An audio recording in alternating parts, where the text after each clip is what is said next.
All right, so buckle up for today's deep dive. We're going to be talking about how to get ahead, based on this source, how to get ahead of 99% of people starting today.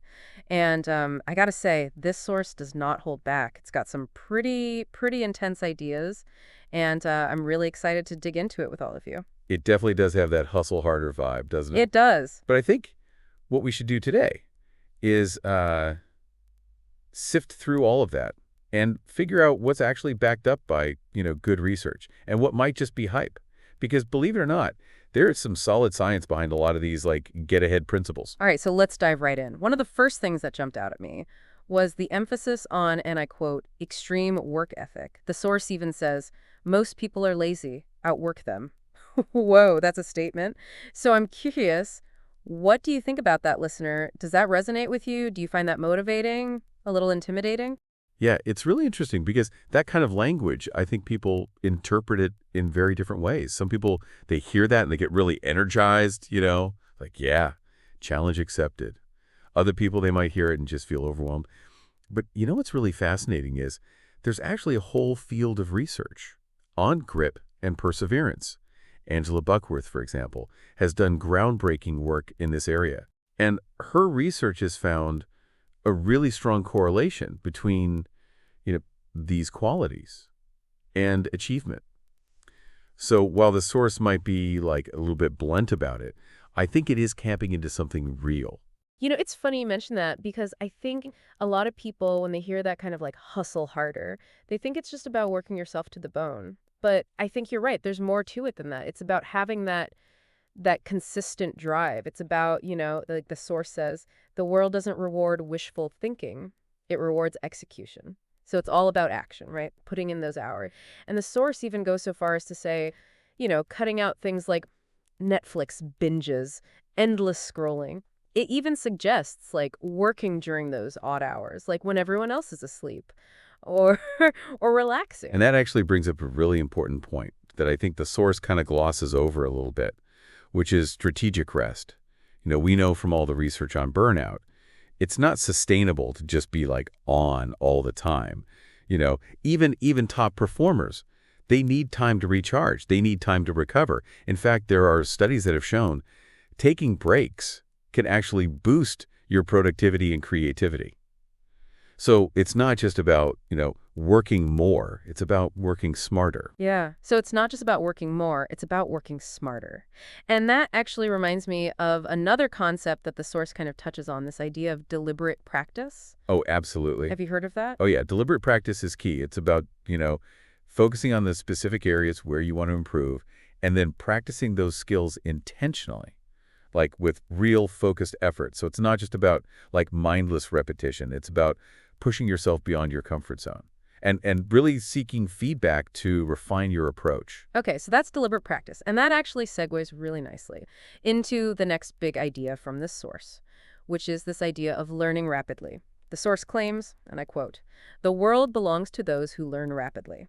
And then it just throws a whole bunch of methods at us, like reading tons of books, taking courses, finding mentors, even analyzing your failures. It's like they're handing us this toolbox for accelerated learning. And it's a pretty well-stocked toolbox, It actually. is.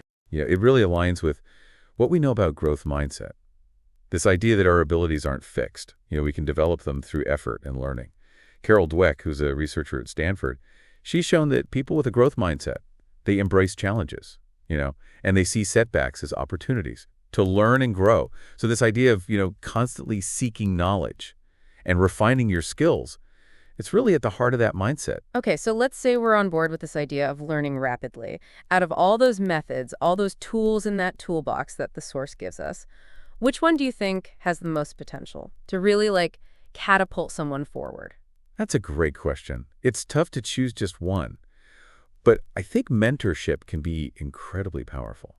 If you think about it, you have someone who's already achieved what you aspire to, guiding you, sharing their insights, helping you avoid common pitfalls. Like in my own career, having the right mentors has been a game changer. Oh, I bet. I can see how that kind of guidance would be invaluable, especially if you're just starting out. Or, navigating a new field. Now, brace yourself because the source gets pretty serious about discipline. In the next section, not gonna lie, it's not the most, like, thrilling topic, but, it's definitely a cornerstone of their whole philosophy. You're not wrong about that. Discipline, it's not always the most, like, fun and exciting topic to dive into. But you know what? It really is the foundation for so much of what we want to achieve. And what I think is really fascinating is that, there's an entire science behind how habits form and how we can literally rewire our brains for greater self-control. Like, for instance, there are studies that use brain imaging that have seen, as we consistently repeat a behavior, the neural pathways that are associated with that behavior, they actually become stronger and more efficient. It's like we're literally carving new paths in our brains through repetition. That's kind of cool. It is pretty amazing. I also thought it was interesting that the source kind of lays out this thing they call the discipline formula. Oh, yeah. And it's consistency over intensity, action over excuses, and execution over perfection. What do you think of that formula? Does that work for I love that. I love that formula because I think it really emphasizes the power of, small, consistent actions over, it's like those grand gestures that a lot of us try to do, and then they just kind of fizzle out. So it's about, showing up day after day, even when you don't feel like it, and just making progress, even if it's just a little bit. And the research really backs this up. There was one study that found people who focused on building, like small, sustainable habits, they were actually more likely to stick with them long term compared to people who, tried to make these huge drastic changes all at once. I think I fall into that camp of trying to do too much at once. I'm a big believer in that small wins approach. And, those little things that you do to kind of build that momentum and keep you going. So, okay, we've talked about work ethic, we've talked about learning, we talked about discipline. Where does this deep dive take us next? Well, the source shifts its focus to something that's becoming so incredibly valuable in today's world: focus. And it even uses this very dramatic phrase. It says that focus should be treated like a king's protected kingdom. Okay, I like that image. Right. But I think it also speaks to the reality of our hyper-connected world, We're constantly bombarded with distractions, the pings, the notifications, the endless scroll of social media. It's no wonder. It's no wonder so many of us struggle to stay focused. Exactly. And the research on multitasking is very clear. It just doesn't work. In fact, studies have shown when we try to do multiple things at once, our performance on each task suffers, and we're more likely to make mistakes. Our brains just aren't wired to juggle multiple complex tasks at the same time. So what we really need are these dedicated blocks of time where we can really go deep and focus on one thing at a time. And that's where, strategies like the 90-minute deep work technique that the source mentions can be so effective. Okay, so I'm intrigued. What is deep work? How is that different from just sitting down at my desk and trying to, power through my to-do list? Yeah, that's a great question. So deep work, as Cal Newport, who's the author who kind of popularized this term, describes it, it's about focusing without distraction on a cognitively demanding task. So it's about creating this environment where you can fully immerse yourself in the work and block out all those external distractions that we were just talking about. So it's about really training your mind to resist that urge to constantly switch between tasks and instead dive deep into a state of flow. Man, that sounds amazing, especially for those of us who feel like we're constantly being pulled in a million different directions. Okay, so we've got work ethic, we've got learning, we've got discipline, we've got focus. What is the next ingredient in this recipe for getting ahead? Well, the source definitely encourages a certain boldness, It advocates for taking risks and playing offense. It's got this kind of go big or go home vibe, which, I'm sure is appealing to some people. It definitely has that, entrepreneurial spirit. Right. But I'm also wondering how this advice lands with people who might be a little bit more risk averse. Is there a way to balance this take no prisoners mentality with a more measured approach? That's a great question. Because while I think the source makes a valid point about, stepping outside of your comfort zone, it's also important to remember that everyone has, a different risk tolerance, right? So what feels like an exciting challenge to one person might feel completely paralyzing to another, and recklessness is definitely not the goal here. It's about calculated risks. It's about weighing the potential rewards against the potential downsides and making informed decisions based on your own personal circumstances and goals. I like that. It's a much more nuanced perspective. It's not just about blindly jumping into the unknown. It's about making strategic moves that align with your overall vision. And speaking of strategic moves, the source goes on to talk about something that I think is so relevant in today's rapidly changing world, and that is mastering high-value skills. It even gets a little salesy here, like listing out all of these must-have skills for the future. I know what you mean. It does feel a little bit like they're trying to sell us something. Yeah. But I do think they're tapping into something important.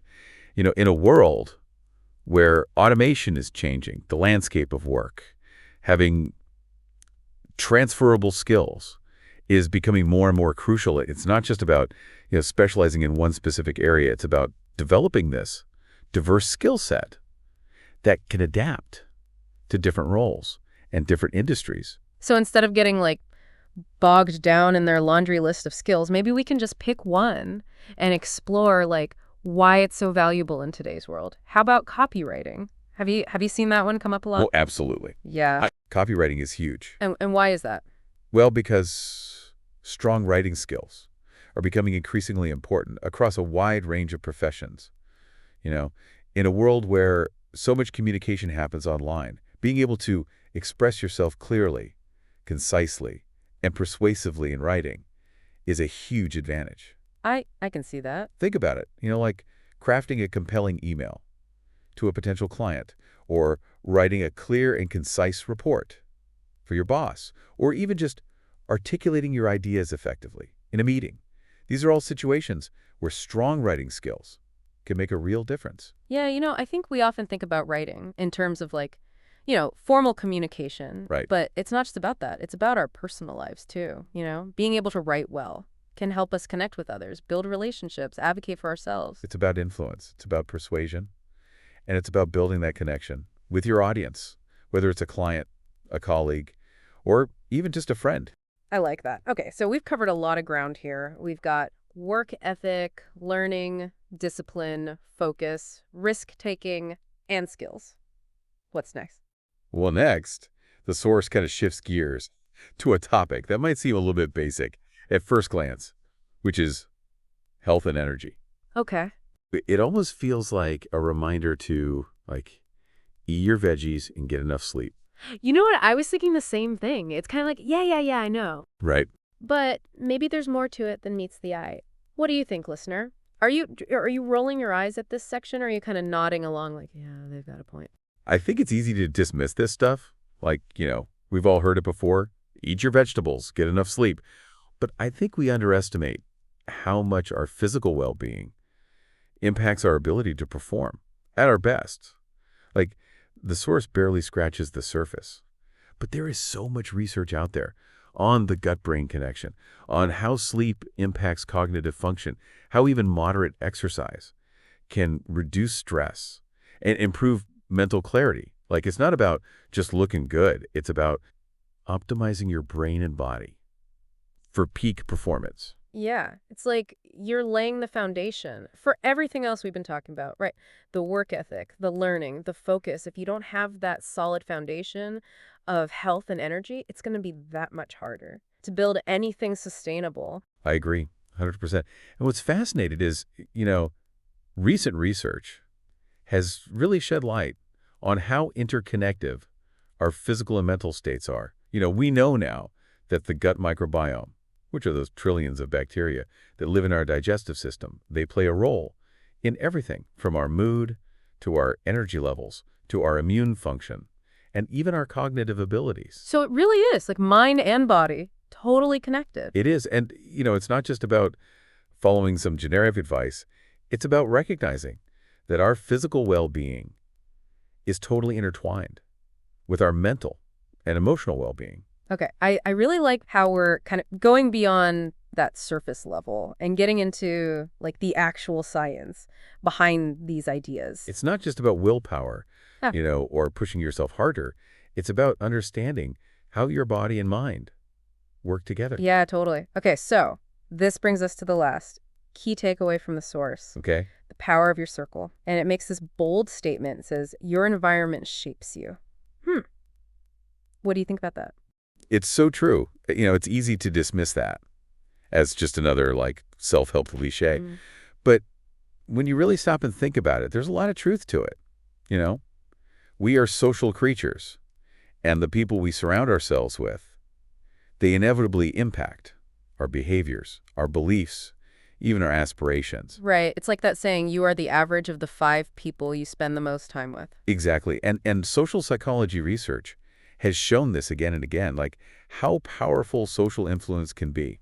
For example, there are studies that have shown that we're more likely to adopt the habits and the behaviors of the people around us, even if we don't realize it. It's like it's subconscious almost. It is. Wow. And the source is spot on when it talks about, surrounding yourself with winners. And I don't mean that in a competitive sense, but people who inspire you and who challenge you to reach your full potential. So how do we do that? How do we cultivate that kind of supportive and inspiring circle? Well, I think it starts with becoming aware of the people you're spending the most time with and the kind of influence they're having on you.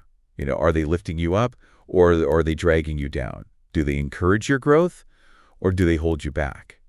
And once you have a better understanding of your current social dynamics, you can start making more conscious choices about who you want to spend time with and what kind of relationships you want to nurture. So it's really about taking ownership It is. of who you surround yourself with. Yeah, and it might involve, seeking out new connections or reconnecting with old friends who share your values, or even setting boundaries with people who drain your energy or don't support your goals. That's such a good point. Like, we have the power to choose our circle. It do. It's not always easy, but it's empowering to know that we're not just like passive recipients of our social environment. We're active creators of it. Exactly. And that's where I think the source's message really resonates. It's about taking ownership of your success. It's not about just waiting for things to happen. It's about actively shaping your environment and your experiences to support your growth and your achievement. Okay, so as we wrap up